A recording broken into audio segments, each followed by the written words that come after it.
थी। साथियों, भारत के एक ऐसे क्षण की आज हम सेशन में चर्चा करने वाले हैं जब देश को अपना गोल्ड गिरवी रखना पड़ा था। अक्सर हम चर्चाओं में सुनते जरूर हैं, लेकिन क्या वाकई में ऐसा हुआ था? आज के सेशन में हम आपको यह बात पूरी किस्से कहानियों के साथ, कब कब क्या क्या हुआ, कैसे हुआ और कैसे आज हम इस स्थिति पर पहुंचे कि दुनिया की 5वीं बड़ी अर्थव्यवस्था हम बन चुके हैं, जहां एक और भारत दुनिया की तीसरी सबसे बड़ी कर्जदार कंट्री हुआ करता था। दुनिया के अंदर अगर ब्राजील और मैक्सिको को हटा दिया जाए तो दुनिया का तीसरा सबसे बड़ा कर्जे में रहने वाला देश भारत, जो आज दुनिया का 5वां सबसे बड़ी जीडीपी वाला देश बन चुका है, इसका सफरनामा तय कहां से हुआ? तो वो घटना है 1991 के इंडियन इकोनॉमिक क्राइसिस से जुड़ी हुई। क्या हुआ था भारत में, उसकी स्थिति जानने के लिए तो बहुत कुछ आपको पढ़ना पड़ेगा, लेकिन तात्कालिक कहानियां क्या थी, उन कहानियों को मैं आपके साथ आज के सेशन में साझा करने का प्रयास करूंगा।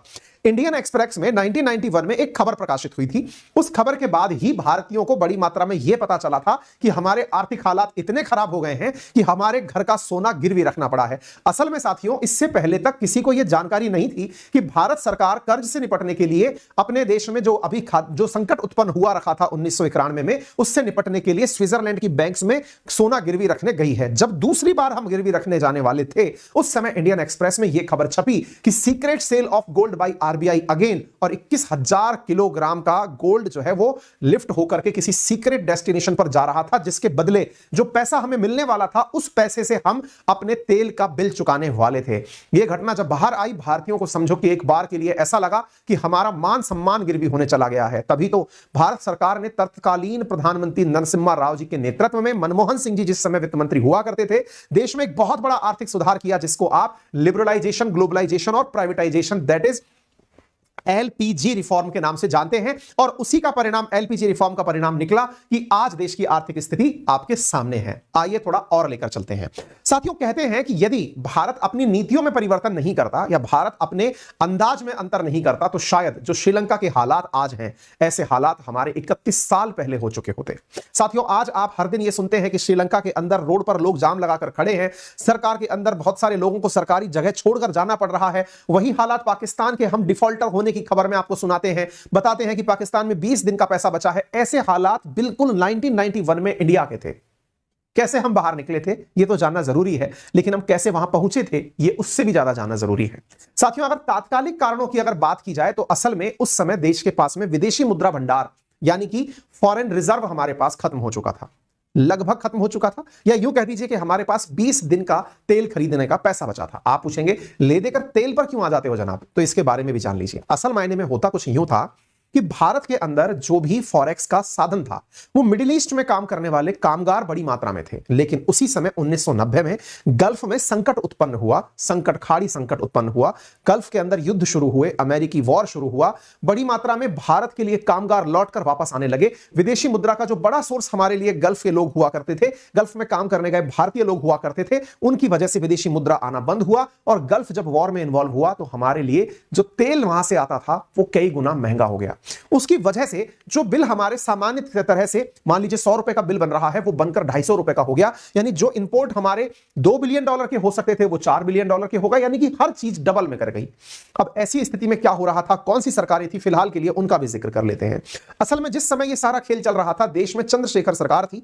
1990 से लेकर जून 1991 तक 7 महीने के लिए वो सरकार रही। इसके बाद पीवी नरसिम्हा राव जी के नेतृत्व में सरकार आई। मनमोहन सिंह जी उस समय जाकर के देश के वित्त मंत्री बने और हम दुनिया के तीसरे कर्जदार के रूप में दुनिया के सामने प्रस्तुत हुए। साथियों, कहते हैं कि उस समय भारत के ऊपर कुल कर्ज $72 अरब पहुंच चुका था।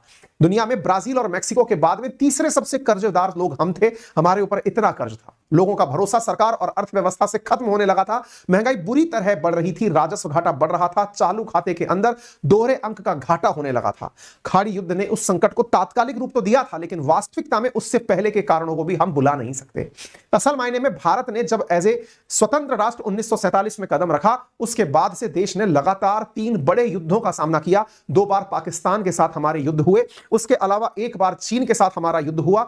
युद्ध के साथ साथ ही हमारी आर्थिक स्थिति में बहुत ज्यादा परिवर्तन या बहुत ज्यादा संकट उत्पन्न होने का बड़ा कारण अगर आप मान सकते हैं तो बड़ा कारण था साथियों हमारे देश की नीतियां, जो हमें यह डराकर रखती थी कि हमें विदेशियों के साथ व्यापार नहीं करना है। आप विचार करिए कि भारत 200 साल की अधीनता में क्यों रहा था। उसके पीछे का बड़ा कारण था क्योंकि भारत ने कभी एक समय पर हमारे देश में ईस्ट इंडिया नामक कंपनी को आने दिया था। वो ईस्ट इंडिया कंपनी देश में आई थी, 200 साल तक हम पर राज करके शासन करके गई। तो हमारी मानसिकता में यह था कि विदेशी कंपनियां हम पर हमेशा राज करने ही आएंगी। हमें यह नहीं पता था कि दुनिया अब बदलने की तरफ जा चुकी है। द्वितीय विश्व युद्ध के बाद समीकरण बदल चुके हैं। जो लोग दुनिया पर राज किया करते थे, ब्रिटेन और फ्रांस जैसे लोग, अब वो पूरी तरह बर्बाद हो चुके हैं।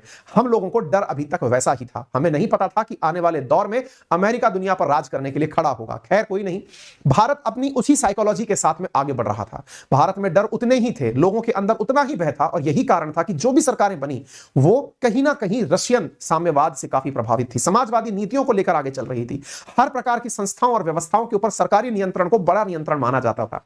देश में इसी नियंत्रण के कारण, सरकारी नीतियों के कारण हम खुलेपन को कभी आजमा नहीं पाए, बड़ी कंपनियों के निवेशों को आमंत्रित नहीं कर पाए। कोई भी बड़ी कंपनी देश में आती, उसके विरोध करने के लिए लोग पहले ही खड़े हो जाते, क्योंकि ऐसा लगता था कोई भी कंपनी आएगी हमें फिर से गुलाम बना ले जाएगी। हमारे जो पास्ट एक्सपीरियंसेस थे वो हमारे आप को आगे बढ़ने नहीं दे रहे थे। और चूंकि हम अपने आप को नैतिक रूप से यह मानते ही थे कि ब्रिटिशर्स ने हम पर शासन किया है, ब्रिटिशर्स का साथ अमेरिकन दे रहे हैं, ऐसी स्थिति में नेचुरल रूप से हम साइकोलॉजी में बिठा चुके थे कि हमारे ये तो लोग विरोधी हैं। चूंकि रशिया ने हमारे ऊपर किसी भी प्रकार से शासन नहीं किया था, तो रशिया की नीतियां जो है, जिसकी वजह से यूएसएसआर उस समय बड़ा देश था, यूएसएसआर एक बड़ी इकोनॉमी थी, तो हमें लगता था कि जिस तरह से सोवियत रूस बड़ा राष्ट्र बना है, वैसे ही हम भी एक दिन बड़े राष्ट्र बन जाएंगे। क्योंकि साथियों, सोवियत रूस अपनी नीतियों के अंदर पंचवर्षीय योजनाएं चलाया करता था, हमने भी अपने यहां पर पंचवर्षीय योजनाएं अपनाई। हम भी उन्हीं की तरह धीरे धीरे अपने नियंत्रण में, सरकारी नियंत्रण में चीजों को लेने लगे।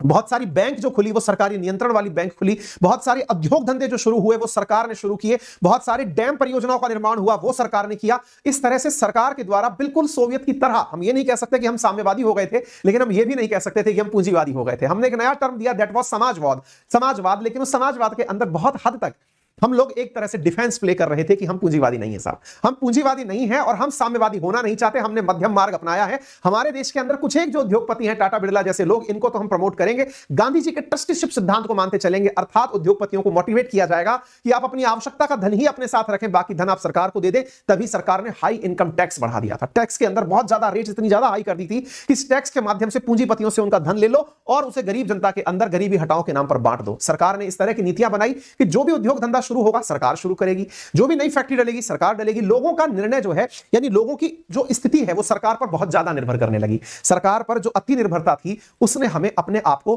परखने ही नहीं दिया। तभी तो हम हर सरकारी नीति को अपने लिए उम्मीद की किरण मानने लगते थे। ऐसी स्थिति में 1991 तक पहुंचते पहुंचते सरकार ने जितने भी प्रयास किए, चाहे आज आप जितनी भी आईआईटीज देखते हैं, आप जितने भी बड़े एयरपोर्ट्स, बड़े डैम्स या फिर बड़ी उद्योग धंधे देखते हैं, चाहे आप एनटीपीसी देखते हो, गेल भेल सेल जो भी आप देखते हो, इन सब के पीछे उस समय की सरकार के प्रयास थे। हमें देखकर आज बड़ा गौरव होता है, लेकिन असल मायने में उस समय इन सब पर किया गया जो खर्च था उसकी वजह से हमारे पास में तेल खरीदने तक के पैसे नहीं बचे। स्थिति यह हो गई कि सरकार ने अपने नियंत्रण में जो चीजें ली थी, अब उनको नियंत्रण से बाहर करना हमारी मजबूरी हो चुका था। क्योंकि हमें पता था कि अगर आज भी नियंत्रण करते करते ही हम चले, सरकारी नियंत्रण में ही सारी चीजें चली, तो हम आने वाले देश में सरकार को चला नहीं पाएंगे, देश को बचा नहीं पाएंगे। तभी तो 1991 के अंदर देश की सत्ता ने एक निर्णय लिया कि अब हम उदारीकरण की नीति अपनाएंगे, लाइसेंस राज को खत्म करेंगे, हम वैश्वीकरण की तरफ बढ़ेंगे और हम निजीकरण की तरफ हाथ बढ़ाएंगे। जी हां साथियों, लेकिन इस बीच में जो हो रहा था वो मैं आपको बता देता हूं। जब हमारे पास फंड खत्म हो रहे थे, हमारे पास में उस मतलब 5.7 अरब डॉलर का हम लोग तेल इंपोर्ट किए थे, जहां 2 अरब डॉलर का तेल इंपोर्ट करते थे, चीजें महंगी हो चुकी थी। खाड़ी देशों से आने वाली इनकम भी ऑलमोस्ट बंद हो चुकी थी, क्योंकि भारत पर बड़े पैमाने से जो लोग आ रहे थे वो विदेशों से लौट लौट कर आ रहे थे, क्योंकि खाड़ी देशों में संकट चल रहा था। ये तात्कालिक कारण है, इसके कारण ये नहीं कह सकते कि उस कारण से हमें गोल्ड रखना पड़ गया। जैसे आज पाकिस्तान के जो हालत है उसके पीछे आज की सरकार जिम्मेदार नहीं है, बहुत सारी सरकारों ने मिलकर के जो काम किया उससे आज वो इस स्थिति पर पहुंच चुके हैं। 1989 में लोकसभा के चुनाव होते हैं। देखिए क्या होता है, जब भी सत्ता के अंदर कोई भी प्रकार की अस्थिरता होती है, सरकारी फैसले प्रभावित होने लगते हैं। इसीलिए मजबूत लोकतंत्र, एक अच्छे लोकतंत्र में मजबूत शासन का होना जरूरी होता है। लोकसभा के चुनाव 1989 के अंदर हुए। राजीव गांधी जी सबसे ज्यादा सीट लेकर के, एक तरह से पार्टी लेकर के आगे लीड किए। कांग्रेस के पास 197 सीटें आई, लेकिन उसकी बदौलत उनकी सरकार नहीं बन पा रही थी। राजीव गांधी जी ने गठबंधन की सरकार बनाने से इनकार कर दिया। उन्होंने कहा मैं सरकार नहीं बनाऊंगा, किसी और को बनानी है तो बना ले, मैं तो स्वतंत्र सरकार ही चाहता हूं। ऐसी स्थिति में दूसरे दल को आमंत्रण भेजा गया और उस समय आमंत्रण दिया गया जनता पार्टी को। जनता पार्टी को वीपी सिंह के नेतृत्व में गठबंधन सरकार बनाने का आमंत्रण दिया गया। जनता दल के पास 143 सीटें थी, बीजेपी के सहयोग से 85 सीटों के साथ मिलकर के उन्होंने सरकार बनाई। सरकार कुछ ही दिन चली, अस्थिरता का दौर जारी था। बीजेपी ने अपना समर्थन वापस ले लिया। आडवाणी जी के द्वारा दिसंबर में रथ यात्रा निकाली गई। उस समय देश के अंदर काफी सारी चीजें और भी चल रही थी। एक तरफ अयोध्या को लेकर के, बाबरी मस्जिद को लेकर के मसले चल रहे थे। देश में काफी ज्यादा स्थितियां, चूंकि ना तो केंद्र में स्थिर सरकार थी और इधर की तरफ लगातार सरकारें गिर रही थी, बन रही थी, जुड़ रही थी। 1990 के दौर में वीपी सिंह ने इस्तीफा देना पड़ा। मई 1991 में आम चुनाव होने तक देश में चंद्रशेखर की केयरटेकर सरकार चलती रही। इसी राजनीतिक अस्थिरता के बीच 21 मई 1991 को राजीव गांधी जी की हत्या हो जाती है, देश में और ज्यादा अस्थिरता हो जाती है। अस्थिरता के बाद में रुपए का अवमूल्यन होने लगता है, डॉलर के मुकाबले रुपया गिरने लगता है, 20% तक रुपए की वैल्यू नीचे आ जाती है। बहुत सारी विदेशी कंपनियों ने, बहुत सारी एजेंसियों ने भारत के लिए बहुत बुरा बुरा सोचना शुरू कर दिया। उन्हें लगा कि अब भारत को ना तो उधार दिया जाना चाहिए क्योंकि भारत उधार चुका नहीं पाएगा। महंगाई जिस तरह से बढ़ रही है, कोई भी कंपनी भारत के साथ व्यापार करने को तैयार नहीं थी, कोई भी निर्यातक भारत को सामान भेजने को तैयार नहीं था। ये लोग पैसा नहीं चुका पाएंगे, यानी कि एक फेल नेशन की तरफ हम धीरे धीरे आगे बढ़ रहे थे। मैं फिर से कहूंगा, 1991 में जो भी हो रहा था उसके लिए केवल वही साल जिम्मेदार नहीं था। नीतिगत रूप से 1947 से लेकर जब आप पंचवर्षीय योजनाएं पढ़ेंगे, देश का विकास पढ़ेंगे, अर्थव्यवस्था को उठाकर देखेंगे, तो हमारे बहुत से फैसले थे कि हम इस घड़ी तक आकर खड़े हो गए थे। आज श्रीलंका में जो हो रहा है, क्या आपको लगता है कि वो आज के हालात की वजह से है? जी नहीं।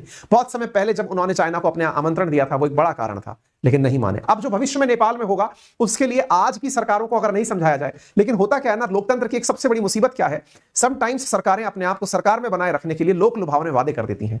कुछ ऐसी घटनाएं कि बस हमको अपनी सरकार चला लेने दो, बाद में जो आएगा वो अपने आप नमेटेगा, बाद में जो आता है वो आपके सामने है। लोकतंत्र के अंदर अगर आपको वास्तविकता में लोकतांत्रिक मूल्य तलाशने हैं तो लोगों को लिटरेट करना होगा, पढ़ाना लिखाना होगा, ताकि वो लोग अपना सही और गलत चुन सकें। जैसे ब्रिटेन में अभी हुआ है, जहां एक और सरकार, सत्ता पक्ष और विपक्ष दोनों एक साथ होकर के स्ट्राइक के खिलाफ खड़े हो गए कि नहीं, अगर कोई जनता के अंदर बैठ करके ये कहता है सरकार को झुकाने के लिए कि हम हड़ताल करके अपनी मांगे मनवा लेंगे, तो सरकार और विपक्ष एक होकर के हड़तालियों को भड़का दिए। ये सब चीजें अच्छे लोकतंत्र की बुनियाद है, क्योंकि इन सब में लिटरेसी का बहुत बड़ा योगदान है। ठीक है, इसीलिए हमारे देश के अंदर सर्व शिक्षा अभियान जैसी स्कीम चलाई गई।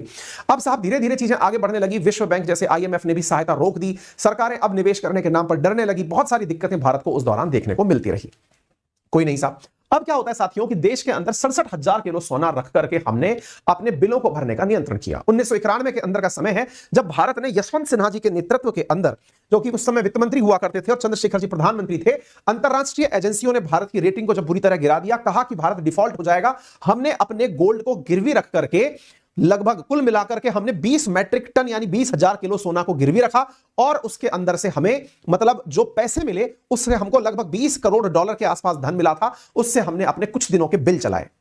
उस समय का तेल तुलनात्मक रूप से आज की तुलना में काफी सस्ता था, लेकिन तब रुपए की वैल्यू भी अच्छी थी। ठीक है, धीरे धीरे जब ये चीजें, पहली बार तो किसी को पता नहीं चला, दूसरी बार जब होने वाली थी घटना, उस समय PV नरसिम्हा राव और मनमोहन सिंह जी की सरकार बनी।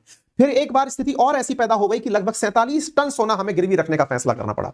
ऐसी स्थिति में इंडियन एक्सप्रेस के एक पत्रकार हैं जिनका नाम है शंकर अय्यर, उन्होंने इस घटना को प्रकाशित कर दिया जनता के सामने कि देश का लगभग 67,000 किलोग्राम सोना गिरवी रखना पड़ा था। यह जानकारी उन्होंने जनता को बता दी। भारतीय जनता इससे भावुक हो गई। जनता सरकार के साथ इसलिए भी कनेक्ट हो गई कि भाई साहब अब कुछ भी फैसले ले लो, लेकिन हम इस समय को नहीं देखना चाहते। तत्कालीन रूप से नरसिम्हा राव प्रधानमंत्री के पद पर बैठते हैं। वित्त मंत्रालय की जिम्मेदारी मनमोहन सिंह जी को दी जाती है, जो कि RBI के गवर्नर रह चुके थे। उन्होंने अपने द्वारा आर्थिक सुधार के लिए कुछ नियम बनाए और उन्होंने कहा कि यदि वाकई में चाहते हो कि देश को आगे बढ़ाया जाए तो ऐसी स्थिति में आवश्यक होगा, क्या आवश्यक होगा, कुछ कड़े फैसले लिए जाएं। जैसे आपको याद होगा, इन दिनों पाकिस्तान को बचाने के लिए IMF लगातार बोल रहा है कुछ कड़े फैसले लो। हालांकि पाकिस्तान की स्थिति में आतंकवाद का बड़ा योगदान है। श्रीलंका की स्थिति के अंदर वहां की सरकार का लालचीपन बहुत बड़ा योगदान है, क्योंकि दो ही परिवारों के पास शुरुआत से सरकार है। हमको यहां पर IMF की तरह जो सीख मिली थी, हमने मनमोहन सिंह जी के नेतृत्व में उन सीखों को माना।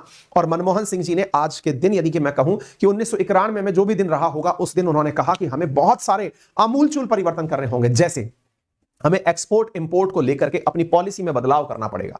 हमें देश के अंदर देश को दुनिया के लिए खोलना पड़ेगा। यानी कि अगर कोई भी विदेशी कंपनी भारत में निवेश करना आना चाहती है तो उसे इस नजरिए से ना देखा जाए कि ये ईस्ट इंडिया कंपनी आ गई हमको बर्बाद कर देगी। आज हमें आवश्यकता है विदेशी निवेश हम तक पहुंचे। आप ध्यान रखिए, आज जो आपके पास फॉरेक्स है यानी विदेशी मुद्रा भंडार है, उसमें बहुत बड़ी हद तक विदेशियों के द्वारा लगाया गया धन आपके देश में जो है वही सबसे बड़ा आपका सोर्स है। ऐसी स्थिति में हमें विदेशी कंपनियों को आने देना होगा। हमें अपने देश के अंदर लिबरलाइजेशन अर्थात हमको उदारीकरण अपनाते हुए जो सरकारी कड़े नियम हैं उन्हें खुलेपन के साथ छोड़ना होगा। हर चीज में सरकारी नियंत्रण मुक्त करना होगा। सरकारी बैंकों से आगे बढ़कर निजी बैंकों को बढ़ावा देना होगा। लोगों को बैंकिंग में लाना होगा। इसके अतिरिक्त जितने भी कानूनों में लाइसेंस चलता है उनको सीमित करना होगा। हर किसी को हमसे पूछने की आवश्यकता ना हो। सरकार का नियंत्रण जितना कम होगा उतना आम आदमी आगे आएगा, नया व्यक्ति उद्योगपति बनेगा। निजीकरण को बढ़ावा देना होगा, अर्थात जो भी सरकारी संस्थाएं, ये गेल भेल सेल जितनी NTPC जैसी जो संस्थाएं हैं, इनमें सरकार को अपने हिस्से बेचने होंगे और लोगों को निजी सहभागिता देनी होगी ताकि हमारे पास पैसा आ सकेगा। आज आप जब भी सुनते हैं कि सरकारी संस्थाओं का निजीकरण हो रहा है या फिर कभी आप सुनते हैं कि सरकार ने डिसइन्वेस्टमेंट कर दिया, वो डिसइन्वेस्टमेंट असल में प्राइवेटाइजेशन से ही शुरू हुआ था। जब सरकारी संस्थाओं के हिस्से बेचे जाने शुरू हुए, उन हिस्सों से जो पैसा प्राप्त हुआ उनसे बिल भरे जाने शुरू हुए, और जब लोगों ने अपना पैसा लगाया तो मैनेजमेंट सरकारी प्रकार का ना होकर प्राइवेट प्रकार का आया, और प्राइवेट को काम कराना आता है, और इस वजह से धीरे धीरे संस्थाएं हमारे यहां पर बढ़ने लगी। वैश्वीकरण के लिए बोले हमें दुनिया को खुलापन देना होगा, अगर कोई हमारे पास आए तो उसे रोकना नहीं है, उसे खुल करके आने दीजिए। कस्टम ड्यूटी को घटाकर 220% से 150% कर दिया गया। बैंकों में जमा और कर्ज पर इंटरेस्ट रेट और कर्ज की राशि तय कर दी गई। नए निजी बैंक खोले गए, बैंकों को खूब सारी सब्सिडी दी गई कि आपको जो करना है करिए, खुलेपन से काम करिए। और हां, जो जबरदस्ती राहत दी जाती थी, जैसे कि हम फर्टिलाइजर्स पर सब्सिडी देते थे तो उसको 40% तक कम कर दिया। चीनी पर सब्सिडी दी जाती थी, उसे कम कर दिया। जैसे अभी रिसेंट डेज में आपने देखा होगा एलपीजी पर मिलने वाली सब्सिडी बहुत कम कर दी गई है। पेट्रोल डीजल पर मिलने वाली सब्सिडी में डीजल लगभग सब्सिडी फ्री हो चुका है। इसके साथ साथ मार्केट डिपेंडेंट हो चुका है, यानी मार्केट को मार्केट डिपेंडेंट मत, मतलब सरकार के ऊपर निर्भर मत बनाओ। सरकार ने ऐसा करके 350 करोड़ रुपए उस समय बचाए। 34 उद्योग धंधे ऐसे थे जिनमें विदेशी निवेश की सीमा को 40% से बढ़ाकर 51% कर दिया गया। आज जिसे आप फॉरेन डायरेक्ट इन्वेस्टमेंट कहते हैं, इसकी शुरुआत उस समय ही हुई थी। एक प्रकार से आयात निर्यात की नीतियों को बदल दिया गया, और एक प्रकार से आयात शुल्क को 300 से घटाकर 150% कर दिया गया। इस प्रकार से देश के अंदर जो नीतिगत परिवर्तन हुए, उसने देश ने नई ऊंचाइयां छूना शुरू किया। केंद्र सरकार ने जब लाइसेंस राज खत्म किया, वस्तुओं का उत्पादन कैसे हो इसका निर्णय मार्केट पर छोड़ दिया। मार्केट डिपेंडेंट इकोनॉमी बना दिया। जरूरत मांग बढ़ेगी तो उत्पादन बढ़ाओ, उत्पादन बढ़ा करके मांग के अनुसार रेट को कम करो। ये सब चीजें मार्केट पर छोड़ दी गई। जैसे आज होता है, आपके डिमांड और सप्लाई के ऊपर मार्केट रन करता है, उसको पूरी तरह से लाइसेंस से मुक्त कर दिया। केवल सरकार ने 18 उद्योग धंधे उस समय ऐसे रखे जिस पर लाइसेंस की व्यवस्था रखी, अदरवाइज बाकी सबको लाइसेंस से मुक्त कर दिया गया। यही हुआ साथियों कि देश ने भारतीय अर्थव्यवस्था में तेजी से विकास करना शुरू किया। साथियों, असल मायने में ये जो हमारे ऊपर दबाव बना था, या जो हमने लिबरलाइजेशन, प्राइवेटाइजेशन या ग्लोबलाइजेशन जैसी चीजें की थी, ये आज सुनने में बहुत आसान लगती हैं, लेकिन इतनी आसान थी नहीं। क्यों? क्योंकि देश की उस मानसिकता से उस समय लड़ना था। कौन सी मानसिकता? जो कि लोगों को यह आकर यह समझा रही थी कि नहीं, हम फिर से गुलाम हो जाएंगे। जैसे आज भी कई बार आप देखते हैं, बहुत सी कम्युनिस्ट पार्टी के जो लोग होते हैं या कम्युनिस्ट विचारधारा के जो लोग होते हैं, वो आम आदमी को इस प्रकार की विचारधारा से रखते हैं, देखो आज दुनिया में हम फिर से गुलाम हो गए हैं, बड़े बड़े उद्योगपतियों ने हमारे देश को कब्जा कर लिया है, या फिर बड़ी बड़ी कंपनियां देश के अंदर प्रवेश कर रही हैं। जो ये विचारधारा है, ये विचारधारा कुल मिलाकर हमें ये दर्शाती है, जो आज आप फील करते हैं, ये असल में अगर हम उस समय ना किए होते तो आज ये दिन हमको ना देखने पड़ते। सॉफ्टवेयर उद्योगों को बढ़ावा दिया गया। आज जो आप हाईराइट्स बिल्डिंग्स देखते हैं, बड़ी बड़ी कंपनियों ने आकर के नोएडा, गुड़गांव जैसे शहरों में इन्वेस्टमेंट किया, बड़ी बड़ी हाईराइट्स बिल्डिंग्स बनी, ये सब उसी के बाद के दौर की कहानियां हैं हमारे देश के अंदर। फिर जो अपने आज होता है टेलीकॉलिंग की जो सुविधा होती है, बीपीओज खोल दिए गए, ये सब उसी के माध्यम से की गई सुविधाएं थी, और देश के अंदर विदेशी मुद्रा आना शुरू हुआ। और तो और गर्व उस दिन हुआ जब दिसंबर के महीने में भारत ने अपना गिरवी रखा हुआ सोना वापस मंगाया और हमारा आत्मसम्मान वापस आया। कहने का अर्थ यह है कि हमने जो उस समय फैसले लिए थे, आज वो देश को तरक्की की राह तक ले जा रहे हैं। उम्मीद है कि ये तरक्की की राह लंबे समय तक चलती रहे। भारत दुनिया की एक दिन वापस से सोने की चिड़िया बनकर सबके सामने हाजिर हो, सभी के पास रोजगार हो, महंगाई पर नियंत्रण हो, सभी स्वस्थ रहें। इसी कामना के साथ आप सभी को नव वर्ष की अग्रिम शुभकामनाएं।